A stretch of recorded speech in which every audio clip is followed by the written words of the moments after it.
Hello, my name is Joy Smith and I'm from Joy's Healing Touch. I'm an international animal communicator and animal healer. So today I'm going to be talking to you about important conversations that you need to have with your animals, why you need to have them, and specific to rescue animals and integrating them into your home. So did you know that animals can become terrified, anxious, depressed, and even get physically sick because they don't understand their situation? They've misinterpreted what's being said, or they're afraid about what's going to happen to them. When I was introduced to animal communication and found out just like us wanted to know what's going on, our animals want to know what's going on too. They're part of the family and they need to know what's happening in the family and in the household. So this is something that I didn't know before. And when I found out about this and the impact that it has on our animals, I wanted everybody in the whole wide world to know to talk to their animals. I really do. So animals have emotions just like us. They get sad, anxious, angry, and frustrated. They try to understand situations and figure out what's going on.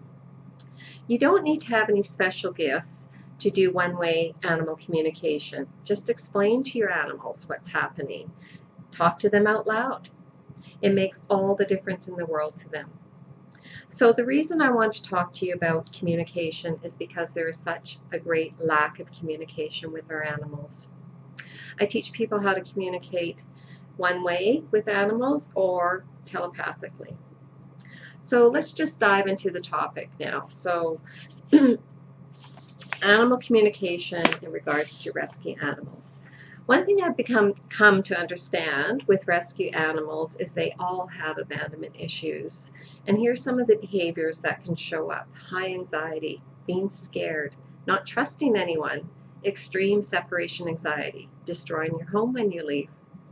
So rescue animals really need to understand why they are with you. Are they in a forever home? If they are, let them know this. Will you be coming back to them when you leave the house? Tell them how much they mean to you. Talking to your animals and reassuring them can greatly reduce their anxiety. If this is a foster home, explain to the animal what this entails.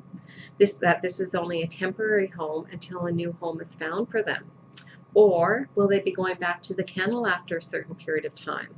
They need to know what's going to happen, and most importantly, that it's not their fault when they leave your home. So I was hired to work with Bailey, who was adopted from the Humane Society and had an extreme case of separation anxiety. So this was about after the owners had her for about 5 months. And so when Bailey was left alone, she was destroying everything in their home. She ripped up a chain link fence. She threw her way out of a kennel. So the house was on lockdown when they left. The cupboards were locked, everything off the counters, all the doors were closed. You know, and the owners were desperate. They didn't know what to do. And they were thinking that they might have to return her to the Humane Society. So this is when they contacted me. So through animal communication and Reiki healing, I was able to turn her life around. Getting Bailey to understand how loved she was and that this was her forever home and that her owners would be coming back to her when they left the house was a critical part of her healing. So Bailey and her family now are doing great, and I feel so blessed to have been part of her transformation. So my hope today is that you are now more comfortable having a deeper conversation with your animals. You understand you need to talk to your animals, and it's so important to have these conversations. Thank you for listening, and I will talk to you again. Take care.